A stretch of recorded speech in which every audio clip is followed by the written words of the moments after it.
started. Thank you everyone for joining today. My name is Bree Lara. I am the marketing manager here at Chamberlain, and welcome to our Commit to Care webinar series. We've started this series to have our Chamberlain students and alumni and team really walk you through what it's like to step forward to a rewarding career in nursing. You guys know nurses right now are needed more than ever, and there's never been a better time to get started and pursue a career in healthcare.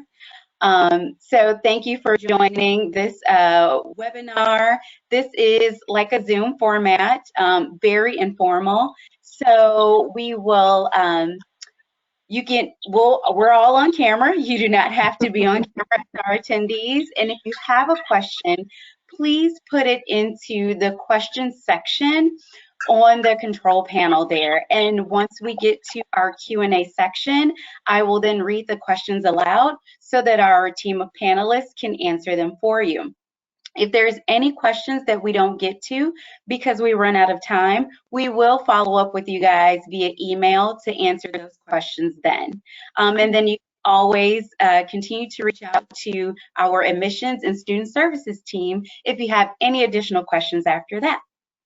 So we will go ahead and get started. Today we have our wonderful team with us. We have from our alumni students, Donna. Thank you for joining us, Donna. We have Jamie Bars, who is a current student with us. Jamie, I can't see you on screen right now. If you are able to, please feel free to go ahead and put your camera on. I apologize. I figure out how to turn my camera on.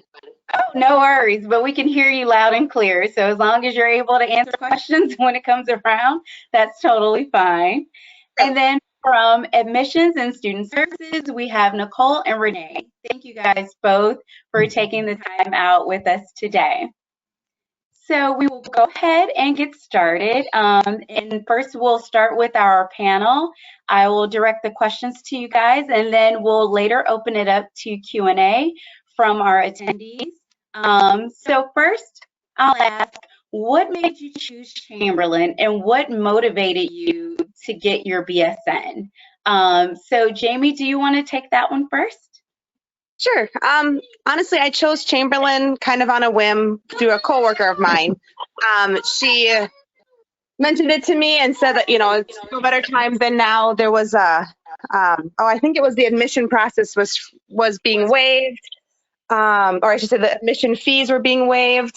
And I thought, why not? I signed up and and so I guess that's why I chose Chamberlain. It's something I've always wanted to do. I do plan on continuing on for my nurse practitioner. And after my quick perusing through your website, I saw that you have that program available as well. So I thought that would be a good, this would be a good fit for me. And it's all online. So that was a big thing for me too. I love it. Thank you. And what about you, Donna? Well, I came up the long way. I'm one of the old ladies on the team. Seriously, I started off as an LPN, then I became an associate degree RN and was very happy with that for years and years. I worked as newborn intensive care, peds intensive care, and then 16 years as a visiting nurse with Barnabas Home Health and Van Dyke Hospice, which Nicole, you might kind of be familiar with. It's part of the St. Barnabas Robert Wood Johnson team now. But one day, seriously, sitting outside, it was the month of May, and I said, you know what, it's time. It's time. I want to teach. I want to, you know, further my education. I want to become a teacher of nursing, a professor. So I called around. I looked through some of the journals. I made about a list of 15 different schools. Chamberlain was about number 6 on the call list, and I immediately clicked. I mentioned to Renee earlier, it was student services. It was that feeling, honestly, right from that first phone call that this was where it needs to be. There was not a sales pitch. You know, it was not a, we're selling you on our school. It was, how can we help you to further your career? And if we're not the right fit, were not the right fit. And as soon as I heard that, I was like, okay, now I can talk to them. And it's never stopped. The support of student services carried me through. I ended up doing the bridge.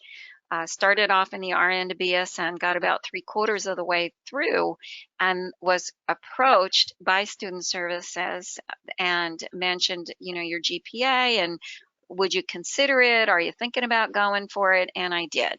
So the year I graduated and flew out to Chicago for graduation, there were 8 of us that graduated in the bridge program out of the thousands of BSN, RN to BSN, and master's and doctoral students, right? There was the 8 of us. And then I was fortunate. I lucked out and got a full-time faculty job where I teach now with North Brunswick and have developed an extremely high respect for the people that brought me into Chamberlain, which is student services.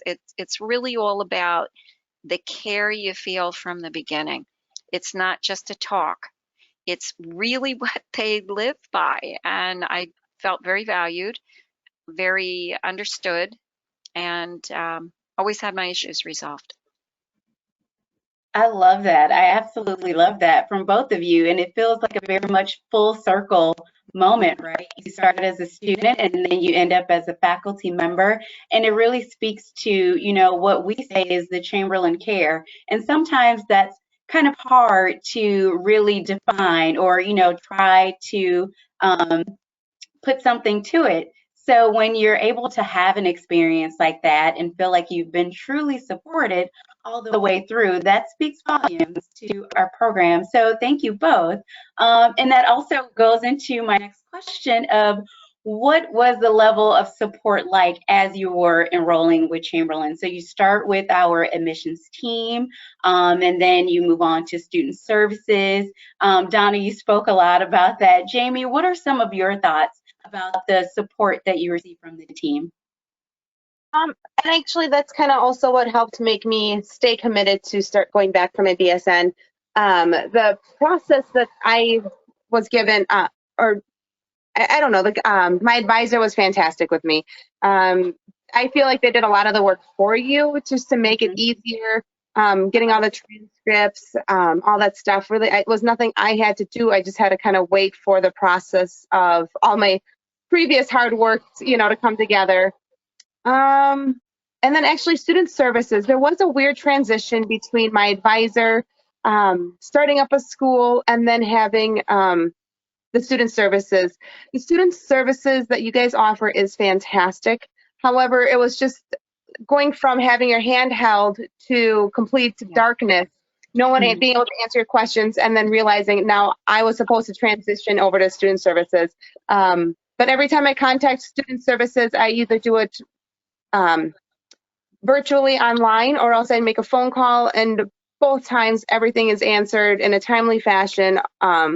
My problems are solved. I've had, IT issues. I've had, an Big time. to help me guide me to what I need. So I love that. Thank you. And we have a new panelist joining us. Thank you, Lori, for joining us today. And we'll go ahead and throw you right into the conversation as well.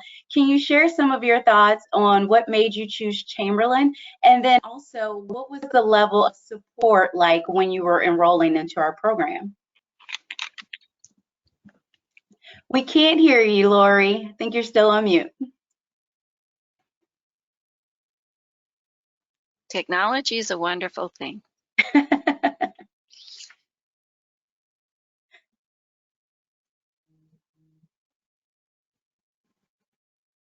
Got it? Yep. Lori, do you see that control panel? I found it with help, but on the control panel, there may be kind of a bump out that looks like a traffic light, and there's a microphone in green. Click on that. Maybe that'll open you. Yeah, I tried to unmute you myself, but it says you're self-muted. And there's also a little gray box that has webcam audio. Try clicking in there. And go ahead and tinker around with it, and we'll keep going. And maybe try increasing your volume as well, just to be on the safe side. But you keep playing with it and we'll keep on going, and you just let us know. Just give me a quick signal when you're ready. All right, so we'll keep moving on along here. So we are an online program for our post-licensure programs. So can the both of you describe what did you like best about our online platform? And did you have any experience with any other online platforms prior to Chamberlain? I'm going to go with that. When I started the online program with Chamberlain, again, you're looking at an old dog. So everything that I ever did was paper and pencil. And I took my boards paper and pencil for 2 straight days in Atlantic City back in the day, no computer. So the only computer experience I had was email, you know? And so I will fully admit that when I started the online program, I had never done anything online really other than checking email and maybe surfing the web a little bit. Yeah. It was difficult. It was a difficult transition for me. I spent a lot of, in the beginning in that transitions course, a lot of difficulties formatting papers, a lot of crying because things were disappearing. But again, I always had somebody to help me. You know, I could reach out to IT. I could reach out. I reached out to everybody. But what I liked the most, once I mastered it, I loved it because it fits your lifestyle. I worked full time and I raised my granddaughter. She's, at 14 years old now, 13 years old now. I was raising her from an infant and going to school, and it fit my lifestyle. I could, get into class and do well, it was, asynchronous, but I could get in, do my work, answer my discussion questions, submit assignments when I was free, which was huge, huge plus. I loved it. I ended up loving the online. I've been teaching virtual for 18 months and it was perfect because I knew what it was like to Right. take it online. So it's a great format. It's a wonderful way to get your education and no clinical. No clinical in that RN-BSN. That makes it great too. And I think you brought up a really good point about the fact that, depending on when you started within your education and your licensure, there may be huge gaps. And within those gaps, a lot of technology changes, a lot of different ways you can go about pursuing your education. So knowing that you do have that added support because you may have done things very differently when you first started down your career path, that's really great because we do have a lot of students that, have went on and done other things in their life and raised their children and now have decided to go back to school. And as we all know, things change. I have an 18-year-old and I often go to him to help me do a whole lot of things. So my granddaughter just showed me how to use Prezi instead of PowerPoint, So the technology is not that difficult. And, with our IT help that we have, it's, you got 24-hour help. Sorry, I don't know. No, you're good. You're good. Thank you.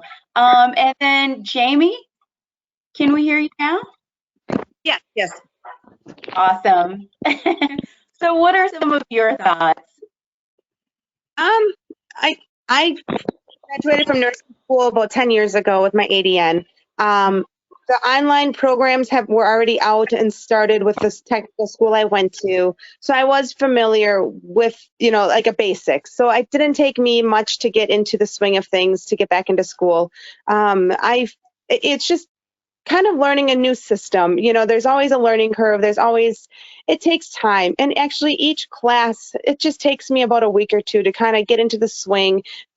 I don't want to, it's just because everything's virtual, everything's, I can't just knock on the professor's door, just a real quick, like, hey, stupid question. So you have to kind of work things through yourself as well before, you ask that stupid question or, but there's no stupid questions. Spoken to you as a professor. There's no stupid questions. And I guess honestly, I do use that question and answer tab probably more frequently than other students because of that reason. But it just, I thoroughly enjoy. It's easy to maneuver around and easy to work with. I too work full time. I need to do my assignments around. My priorities probably aren't correct according to my professors. I have family, work, and then school. So that's where the online is fantastic. We went on a family vacation last week and I just couldn't get into the mindset to answer my discussion question, but I knew I was going to have 2 full days when we came back, and I was able to maneuver that as well, and then, make my family a priority for that week. So that was, and again, that's what's nice about this. And given COVID, you changed your program, and that made it a lot easier for me too, because it used to be, you had to respond by a Wednesday, and that was kind of also a deciding factor for me to go back to school, was that just that simple, just more accessibility to flexibility with my schedule. That really made a difference for me to be like, okay, now's the time. So, you brought up a good point, because in the course of my online education during that bridge program, we did have a family event that happened. We had an unfortunate, very critical situation. And I reached out to student services for help because I realized that I was starting a new course in one day and I was not emotionally ready. And they helped me. They connected me with the professor of the course.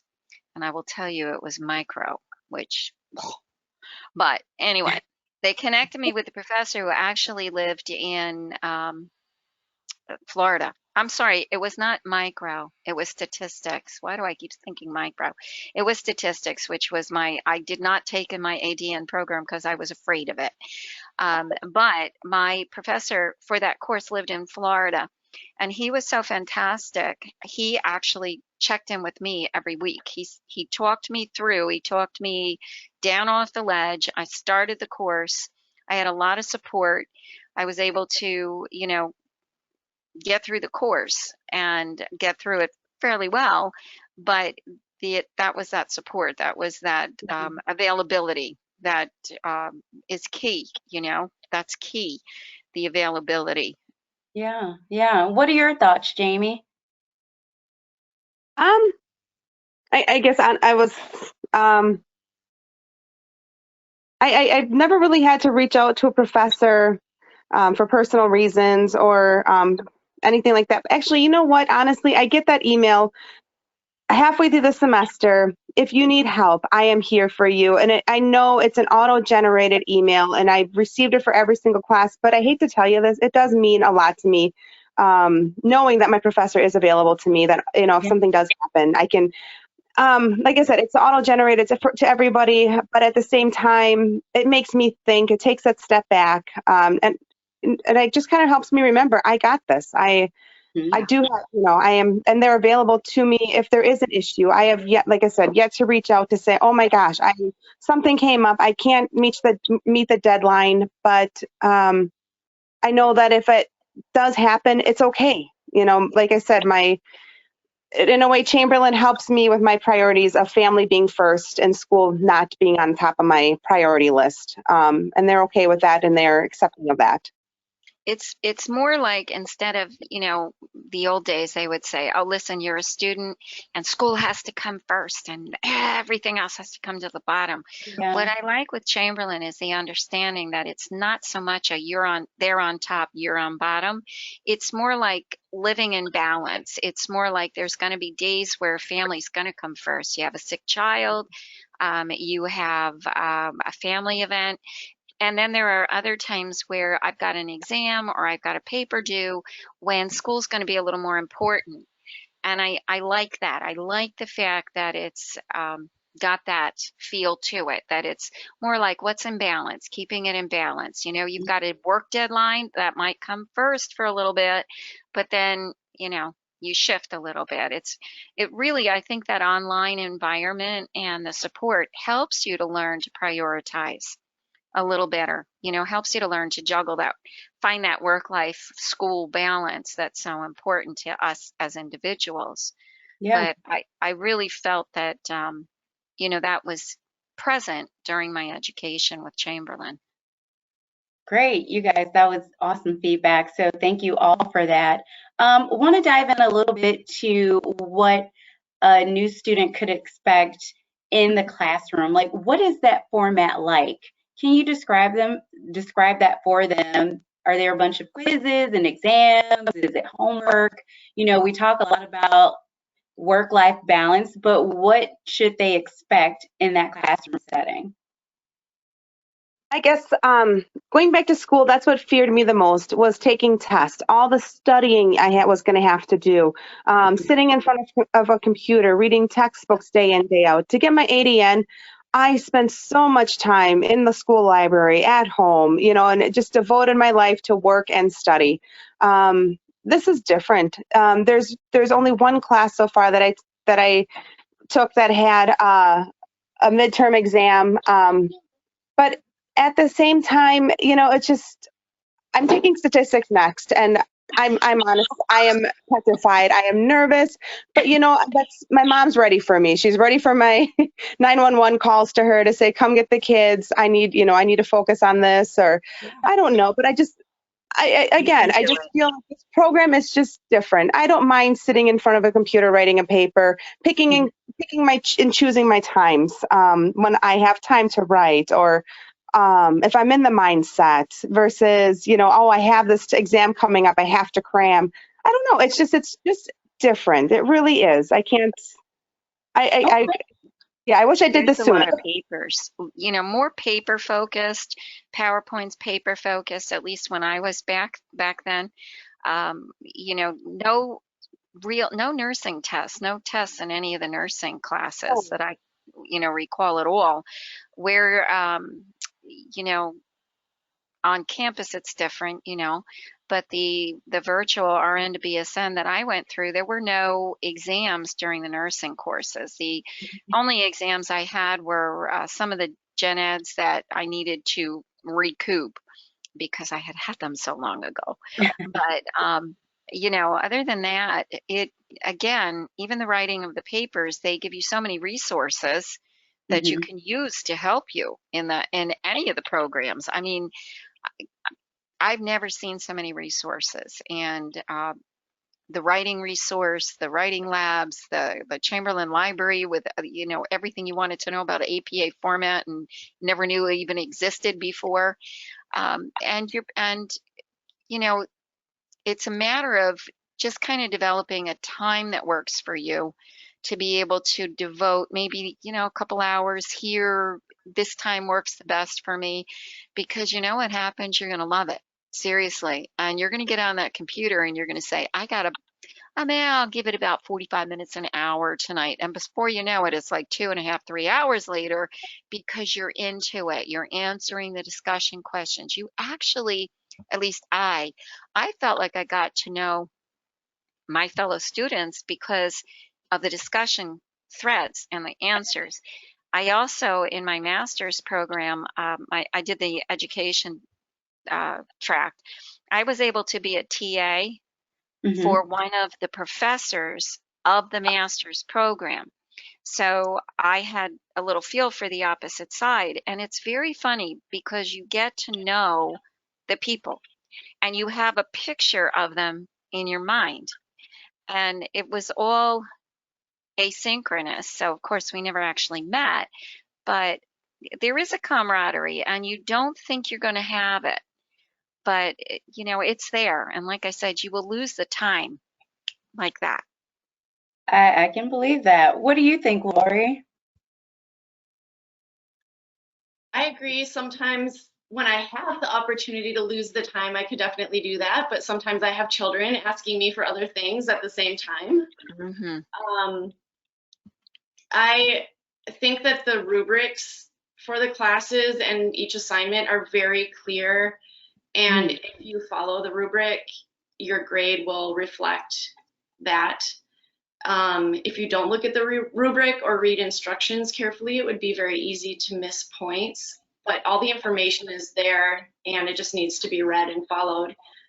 And also, like everyone else was saying, it feels like the instructors are always available to answer questions if you're not sure about what they're looking for, because I think that's one of the hardest things when you start a new class is what is this professor looking for? What are their expectations of me? And it always, I feel nervous the first few assignments until I figure out what that instructor is like. But I'm going to yeah. tell you something, Lori. We feel that as professors too. We're always a little nervous as to what students expect of us because every class is so different in their personalities, and you know, we're starting a new session in a couple of weeks, and I'm already. Yeah. So yeah, I just think that the instructions are there and they're very clear. Great, great. Thank you. You guys have given a ton of amazing feedback. So I would feel really comfortable as a new student, but or a prospective student, but I want to make sure we leave some time for our audience, our attendees, to ask some questions. So please, I haven't seen any in the questions feature just yet. Go ahead and pop your questions in, and I will read them out so we can get them answered from our panel here. So please go right ahead right now.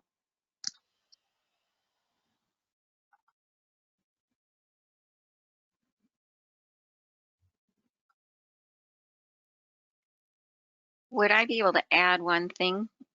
Yes, please One of the do. things, just from the opposite side of the street, sort of, one of the things that I want to let everybody know, not just as a student, do I feel proud and gratified for my education at Chamberlain, but as a faculty, normally I would be live on campus in North Brunswick, New Jersey, but we've been virtual for 18 months. We're coming up on 18 months.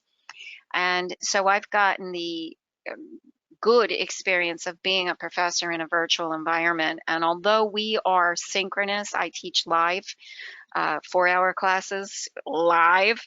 The the fact that I was able to have the experience as a student has really helped me to become a better faculty member. And when I hear the feedback from students, it resonates with me. I have a great deal of pride in graduating from Chamberlain, and my goal has always been to inspire that next generation of nurses. You know, we used to say graduate extraordinary nurses, and now it's extraordinary healthcare professionals, you know. Right.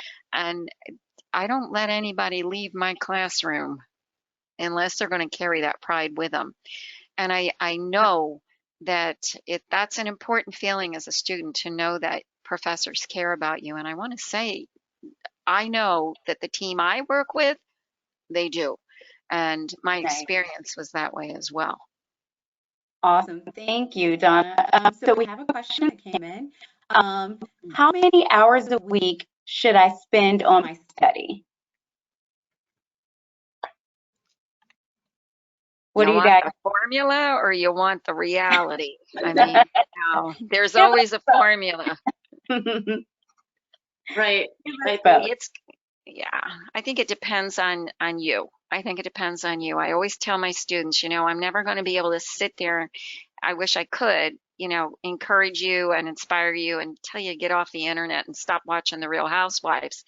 But the reality of life is you've got to spend enough time. You've got to spend the time that there's not a magic formula, really. You know, you're going to find out very quickly how much time you need to spend, and every class may challenge you in a different way.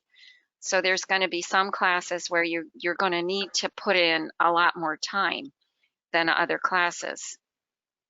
There's not, you know, it's unfortunate, but there's not a set value to that, at least in my experience as a student and as faculty. There really is not a set value. And when I say the magic formula, there was an old saying that said, for every 3 hours of class that you take, you've got to devote 18 hours of study. You know, that's a little scary for most people that are juggling work and family. And I think it's not fair. I think it just depends on, you know, the quality rather than the quantity of the time you spend. Okay. And from an admissions standpoint, I think one thing we tell students, it really depends on the program, but it does depend on you personally. How quickly do you read? How quickly will you write that paper? How long does it take for you to find your research? You know, for the RN to BSN, we usually say somewhere between 8 to 12 hours a week. You should expect to spend at least for one class. You know, do I have students who spend more than 12? Absolutely. I have those students who are like, I spend 5 hours a day every day of the week, you know, but do I have students who spend on the lighter end too? So, I mean, it's really all about what you do. When I'm also a Chamberlain graduate, I graduated from our Master's in Public Health program. And sometimes I would find ways to minimize that time, like putting the ebook on the Bluetooth while you're driving to school.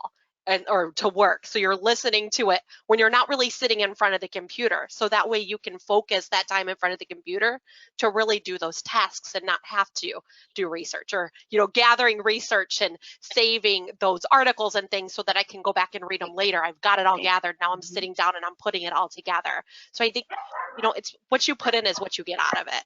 So it really depends on each individual student, and it depends on the class. You know, there are some classes we're going to put in more because it's going to be more toward our goals and we're going to be interested in, like you said, we're going to get lost in time doing it.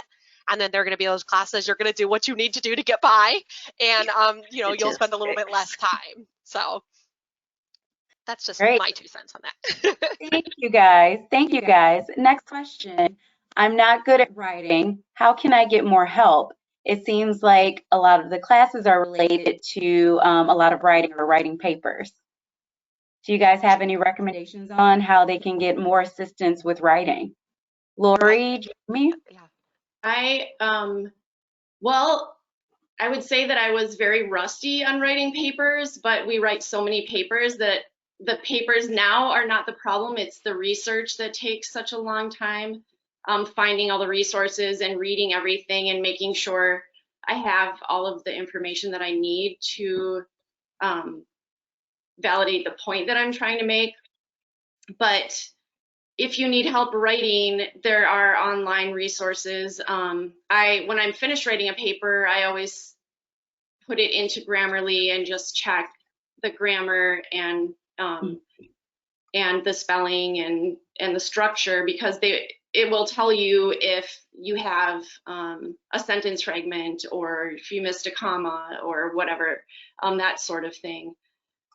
I guess it just depends how much help somebody needs. If there is, you know, a basic structure to writing a paper. If you don't even know the basic structure of, like, in the introduction, you should have everything that's in your paper and then expand on it with each paragraph in the body. And then, you know, your conclusion shouldn't have any new information in it. Those are basic things that you have to know writing a paper. And we all should have had an English composition course. So hopefully those basics are already part of the writing. But also, you know, having a peer read your paper, taking a break and coming back and reading it later is very helpful. I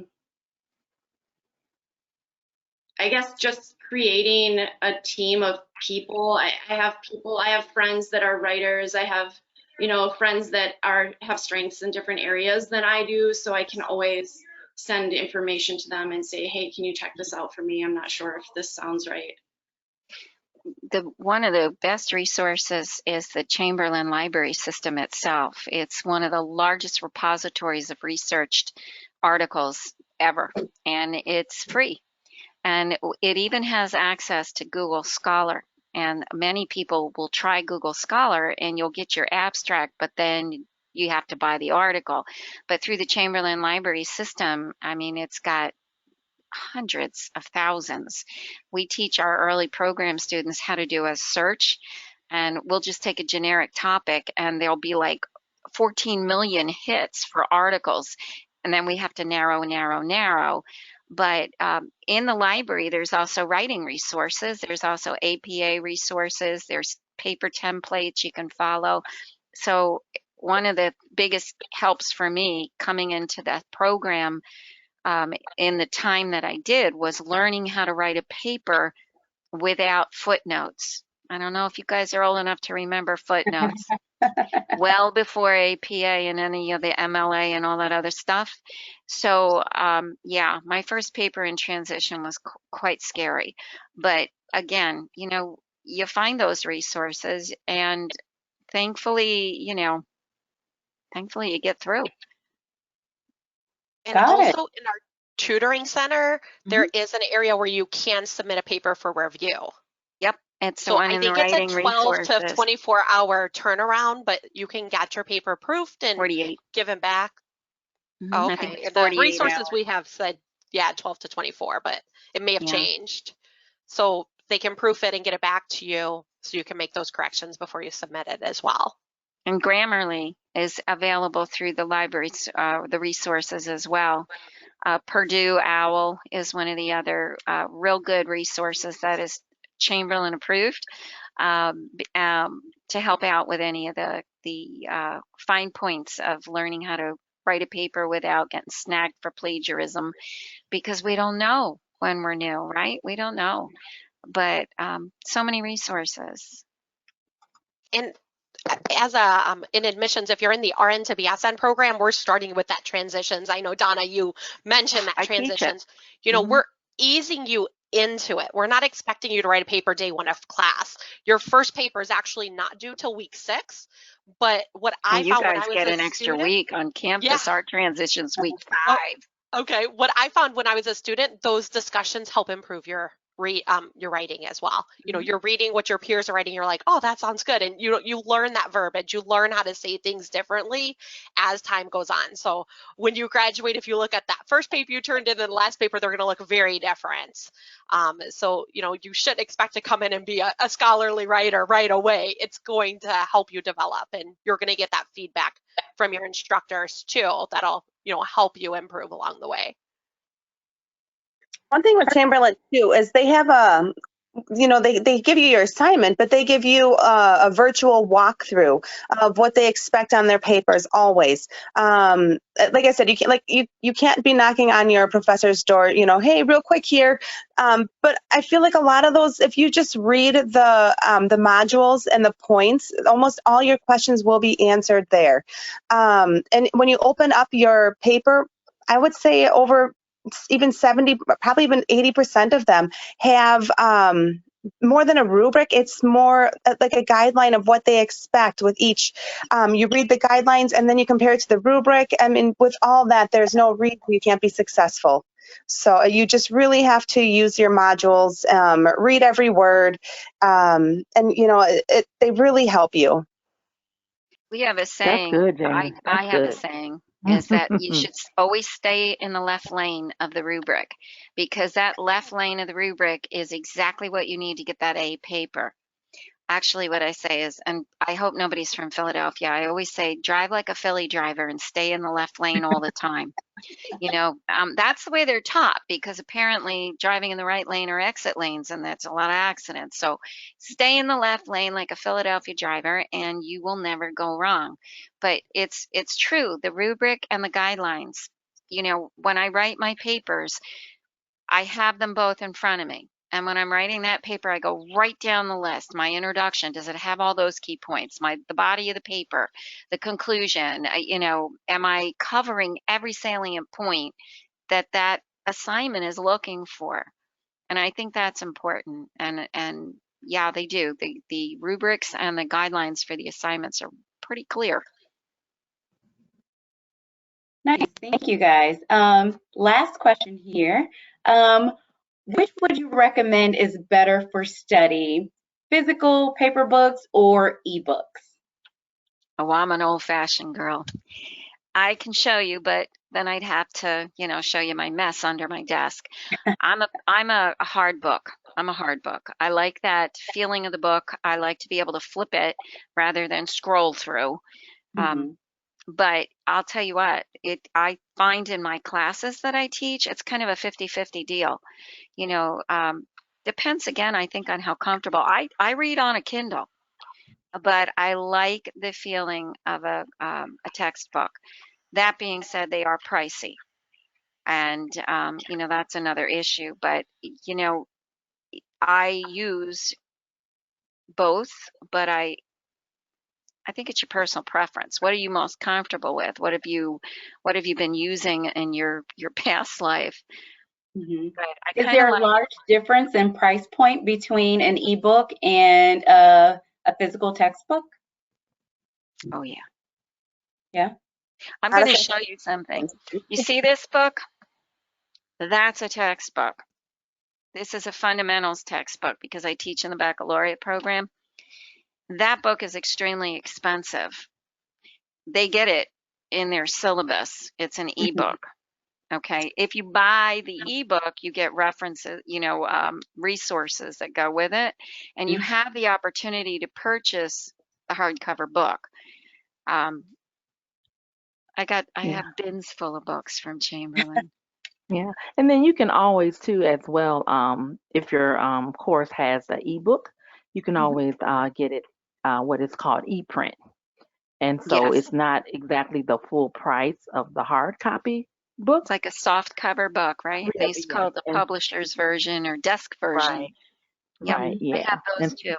yeah, so It, yeah. I think it is a personal preference, but I think sometimes using the ebook just takes some time to get used to. It does. Yes. So Yes, my it first, does. second, third class, I did the ebook with the printed version. And then what I found halfway through my third class, I don't think I ever touched that book. It just collected dust. So, Wow. once you get used to it, there's some really great features about the ebook. You can search. So if there's a topic Yeah. you studied somewhere and you don't remember where it was, you can put the topic in and it'll show you everywhere in the book that it's mentioned. You can bookmark, you can add notes, you can highlight.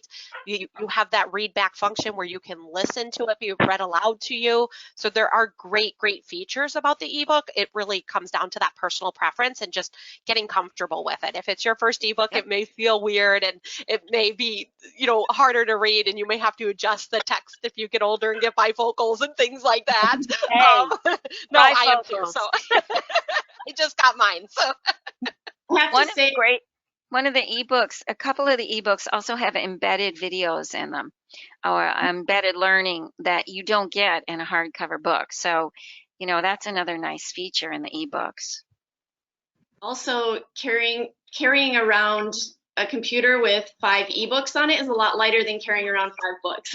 Or your tablet, because you can do Always- the virtual library. So you download that book and you can get it on any of your devices. Right. And even your that's always smartphone. plus. Yeah, Mhm. even your smartphone, you have extra time at work or you're Yep. on your lunch or, Right. I know when I was a student, I sat at the baseball field while my daughter was practicing softball for 2 hours and I would read through my book on my phone and listen Yeah, to it. it's So, great. you have that convenience of having it with you and not saying, oh, I can't do my reading because I left my book at Because home. I got to carry a book like that with me. right. You should get your exercise. My God. Great. Thank you guys. Okay, I'm just scrolling the chat here to see if there were any additional questions, but I think we got through them all. And as I mentioned at the start of the call, if there are any additional questions that you guys can think of, please do not hesitate to reach out to us, and we will make sure that they get answered right away. So thank you all so very much for taking the time this evening to join our Commit to Care webinar. For all of our attendees here, if you're looking to apply to one of our programs, go to chamberlain.edu, select the program of your choice, and our admissions team will get back to you and walk you through the process. If you've already been working with someone from admissions or student services, please continue to pick those conversations up with them, and they will be more than happy to help. And if there's anything for some strange reason you have for marketing, please reach out to me. But thank you guys so much for your time. I appreciate it, and everyone enjoy your evening. Have Bye, a good night, everyone. guys. Bye. Thanks. Bye. Nice to meet you guys. Nice to meet you. You as well.